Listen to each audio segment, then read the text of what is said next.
ஸலவாத் ஓதுகிறோம். நாங்க மௌலித் ஓதும்போது ஸலவாத்.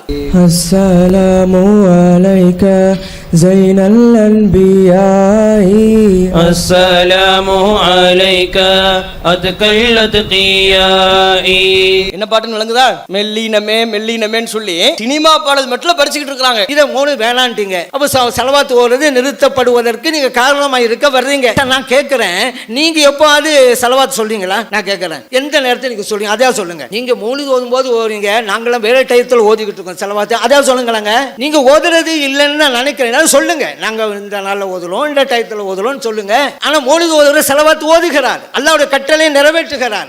ஒண்ணு அது வணக்கம்ங்க, இல்ல இல்லன்னுங்க. நாங்க மௌலிதுல ஸலவாத் ஓதுறோம், நீங்க நபிகள் நாயகம் ஸலவாத் ஓதுறீங்களா?